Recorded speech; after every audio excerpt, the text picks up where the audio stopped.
Salut à tous, bienvenue donc sur ma chaîne Thierry hashtag Henry. Donc aujourd'hui, je vais te parler donc d'un Bitcoin à 500 000 euros. Ce sera pas, je pense, automatiquement pour cette année, hein. Cette année, logiquement, tous les investisseurs et tous ceux qui s'y connaissent, que ce soit Goldman Sachs, enfin tous les grands financiers te parlent de ça pour cette année. Il y a eu un pic donc en octobre 2021. On est monté à 67 000 euros. J'étais moi aussi très content pour ceux qui en ont, même si j'en ai pas des millions. Je te montrais une façon de faire donc, dans l'acquérir sans avoir des milliards ou des millions. Avoir donc des petits bitcoins, bien sûr, de l'ETH et d'autres crypto-monnaies, donc je te parlerai peut-être dans cette vidéo. Mais aujourd'hui, on est plutôt dans le bitcoin. Je vais me baser en fin de compte sur ce livre, hein, parce que j'ai eu donc ce livre, comme j'ai invité donc Philippe Erlin il y a 4-5 mois. Je te mettrai le lien vers notre épisode qui est vraiment très intéressant. Et donc dedans, en fin de compte, comme tous ceux qui achètent, moi ça fait un peu plus d'1 an que j'achète par mon partenaire Coinbase, dont tu verras le lien et la vidéo, enfin le lien ici et sur la vidéo. Donc Philippe qui est un économiste, qui a investi il y a un peu qui a commencé il y a un peu plus de 10 ans, comme il le dit dans le podcast. Donc que t'aimes ou pas les économistes, en général ils étudient. Moi, en général, ça dépend des économistes, mais certains sont trop peut-être dans les papiers, ils sont pas dans l'action. Lui, il est vraiment dans l'action. Donc il investit aussi sur l'or et sur d'autres. Et en plus c'est même encore plus rassurant parce qu'il investit sur l'or, donc il sait en fait qu'il connaît ce type d'actifs, parce que donc on compare le Bitcoin et l'or. Donc on va aller donc dans le vif du sujet.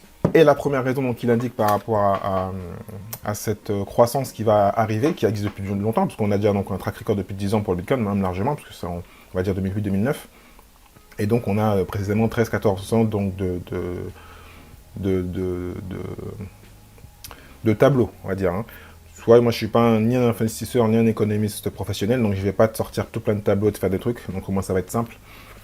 Je vais me baser sur le livre. Donc la première partie, donc il parle de l'utilisation croissante. Donc on est passé maintenant donc à peu en fin de compte de quasiment aux alentours donc, des 300 millions à 400 millions qui ont donc du Bitcoin et qui utilisent donc il y a quelques temps on parlait juste que de 200-300 000.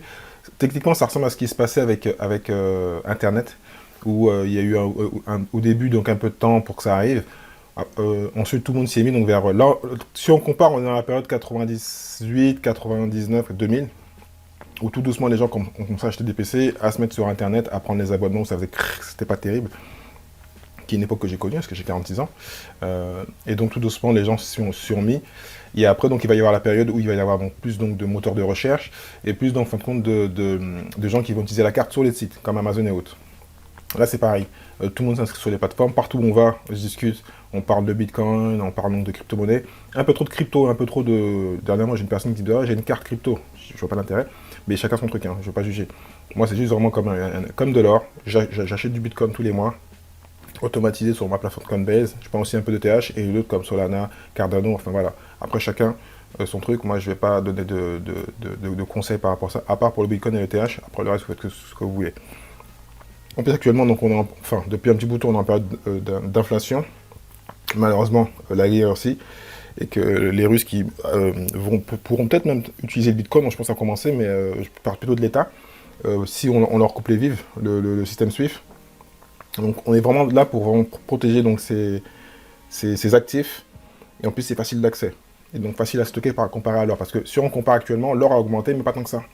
Et donc les gens qui normalement vont acheter de l'or, comme moi, prochainement je vais en acheter, mais je vais pas acheter de lingots parce que j'ai pas les moyens, mais des petites pièces d'or. Bien sûr, rassure-toi, viens pas chez moi, ils seront pas chez moi, ils seront donc dans un compte à l'ancienne, hein, où on met 100 euros à l'année et on met un coffre à part, donc à la banque. Donc voilà. Donc même les bitcoins, hein, pas besoin de venir chez moi, j'ai pas de clé, j'ai pas tout ça. Donc voilà, j'en ai plus en tout cas, et ma clé, la seule clé que j'ai, elle est donc dans mon coffre. Juste parenthèse. Donc l'avantage, c'est que c'est une monnaie qui est stable dans les pays émergents qui l'utilisent, donc que ce soit Nigeria ou Salvador, là-bas c'est stable. Bien sûr, tu vois le cours, tu peux un peu flipper, tu dis mais c'est quoi, c'est une valeur spéculative? Oui, un petit peu aussi, mais ça remonte toujours. Donc c'est un bien pour les qui peuvent donc subir donc, de fortes dépréciations de leur devise, donc le change en général, hein, comme les pays africains et les pays d'Amérique du Sud, ce que je viens de te citer. Donc un tiers de la population n'est pas encore bancarisée. Donc c'est donc grâce au DeFi, tous ces pays donc, du Sud, africains et pays d'Amérique du Sud vont pouvoir être bancarisés. Surtout que l'inconvénient, comme j'ai dit dans l'épisode avec lui, que ça prenait un peu de temps en fin de compte à faire des opérations, et maintenant de plus en plus, avec donc, tous les systèmes dont je t'ai cité avant, les crypto-monnaies, et en plus avec le TH2.0, ça va aller encore plus vite. Donc le vrai souci, gros problème, c'était donc la vitesse. Maintenant, ça va en s'accélérant, et donc automatiquement, il y aura plus de gens qui vont l'utiliser. Donc on dit aussi, donc pour finir sur cette partie-là, donc logiquement, on prévoit en fin de compte qu'il y a en 2025, même si je pense que ça va aller plus vite, plus d'1 milliard de population qui va donc utiliser donc ce système de Bitcoin et de système DeFi. Donc ça sera un huitième de la population. Donc comme je dis, ça correspond à la période 90-2000 et donc ça va s'accélérer de plus en plus par rapport à ça. Et actuellement, on est un peu aux alentours donc, des 300 millions à 400 millions qui ont donc du Bitcoin et qui utilisent donc la monnaie ou qui investissent. Parce que entre le nord et le sud, c'est différent. Le sud, comme je dis, c'est plus une monnaie. Et dans le nord, c'est plus comme un patrimoine, comme un actif, comme de l'or. On investit, on ne touche pas. On spécule un petit peu, mais dans le sud, c'est vraiment une monnaie. Donc, deuxième point qui est un peu plus technique, donc je vais essayer de faire simple. Donc, le deuxième point, c'est ce qu'on appelle le ratio stock-flux. Donc, monnaie dure et monnaie faible. Donc, je te mettrai le lien vers le site donc, de Seth Eden. Il en parle dans le livre, c'est pas le seul, mais c'est une technique qui a été indiquée par donc, cette personne qui a écrit beaucoup de livres. L'un des livres les plus connus dans le Bitcoin, je te mettrai le lien ici. Donc le ratio stock-flux est une mesure en fait, qui permet notamment d'estimer la rareté de n'importe quel métaux précieux, en divisant en fait, le stock total déjà extrait disponible et la quantité produite annuellement. Et donc c'est pour ça que les monnaies, que ce soit donc, enfin les monnaies, les actifs et les métaux comme l'or et d'autres de ce type-là, ont un stock assez élevé parce qu'on ne peut pas en produire autant. Donc plus le ratio est élevé, moins le prix du métal considéré est sensible à la fluctuation de la production, ce qui est le cas par exemple de l'or pour le ratio qui est donc estimé à 62 et l'argent par exemple qui est à 22. Et par exemple, si toi tu veux investir dans les métaux, l'argent, si tu n'as pas de gros moyens, est donc plus accessif et moins cher. Donc contrairement à d'autres commodités, la quantité exacte des bitcoins est contenue. Contrairement à d'autres commodités, la quantité exacte de bitcoin est connue et le rythme de production à venir peut être estimé avec une grande précision. Donc c'est un modèle prédictif, pas totalement sûr, mais bon, voilà, on peut se baser sur ça et beaucoup d'économistes et d'investisseurs se basent sur ça. Donc troisième point, comme je disais avant, donc les monnaies les plus dures à produire, donc c'est les monnaies précieuses, parce que si on compare à la monnaie, ce qu'on appelle la fiat monnaie, bon, on la produit comme ça, on a la planche à billets, et donc c'est pour ça que cette monnaie, plus personne n'y croit, surtout les Américains qui sont quand même encore le centre du monde par rapport à la finance, et donc c'est quand même eux qui supportent, je le dirai un peu à la fin, le Bitcoin. Donc ensuite, je vais pour le quatrième point, donc il explique donc tout ce qui est ratio stock plus flux et cours. Donc le ratio stock et flux théorique du Bitcoin est actuellement de 27. Donc 27, donc il se rapproche en fin de compte, il est au-dessus de l'argent et il se rapproche tout doucement en fin de compte de la valeur donc, de l'or. Et donc lors du prochain donc Halving qui va se passer donc logiquement en 2024.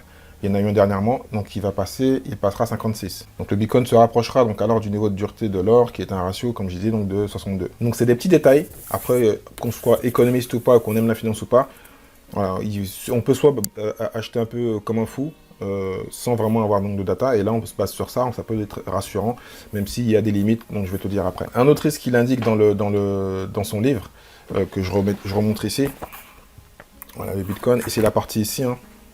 Ici, voilà, Bitcoin à 500 000 ou 1 million.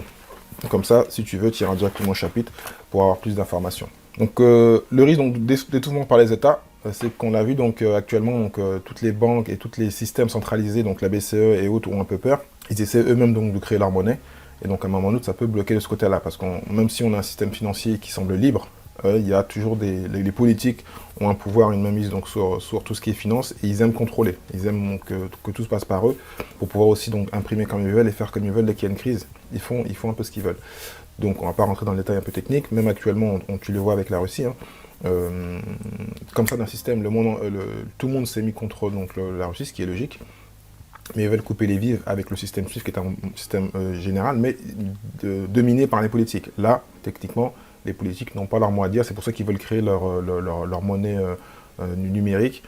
Bon, on verra. Mais dans tous les cas, vu comment ça devient assez adopté, c'est compliqué de couper, surtout qu'il y a beaucoup d'Américains qui possèdent du Bitcoin, et donc la base même donc, des Américains aiment ce système-là, et n'ont plus confiance en leur monnaie.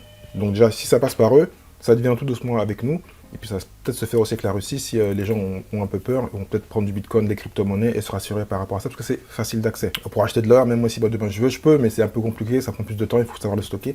Là, le Bitcoin, voilà, tu vas sur la plateforme Coinbase ou Binance ou une autre, et tu vas t'inscrire et acheter donc des Bitcoins. Et les crypto-monnaies aussi, donc c'est le gros avantage. Il y a encore d'autres points donc, indiqués dans ce livre, mais je préfère en fin de compte que tu ailles voir l'expert, qu'il aille donc détailler tout ça. Je te mettrai des liens vers le podcast, les épisodes que j'ai fait donc sur la crypto-monnaie et le Bitcoin, et bien sûr vers son livre que tu peux prendre sur Internet. Donc voilà, j'espère donc que ça t'a motivé. Comme je te dis, moi je fais fais pas de grosses montants, je fais environ 200-300 euros tous les mois. Je mets pas tout mon argent dessus, je fais aussi un peu donc, de bourse Bitcoin avec mon partenaire de Giro. Tous les mois, un peu les mêmes sommes. Si toi tu es même plus jeune, peut-être 20-25 ans, le but c'est pas de mettre tout ton argent dedans. Hein. Je les dis bien, je suis pas conseiller financier. Mais si tu as envie de te sécuriser, tu n'as pas confiance en monnaie classique et tu as envie donc de tout doucement construire un patrimoine de monnaie numérique et de Bitcoin, parce que l'or c'est compliqué pour toi, tu n'as pas envie. Voilà, c'est une idée. Et je te dis, voilà, mais peut-être 2-3% ou 5% donc de ce que tu as en argent tous les mois. Et puis, bien sûr, le but, c'est pas de regarder comme font certains tous les jours, c'est juste donc de laisser dormir. Tu regardes une fois par semaine, une fois par mois, et tu prendras le résultat dans 5 ans ou dans 10 ans. Voilà. Le but, c'est pas de gagner de l'argent, c'est d'investir, d'avoir un patrimoine. Après, si tu veux, il y a d'autres systèmes liés au Bitcoin, donc je t'en parlerai, je ferai d'autres vidéos. Ou avec, donc, comme je le fais moi aussi, donc si tu fais de la bourse, un peu donc d'investissement en actions, en dividendes, voilà.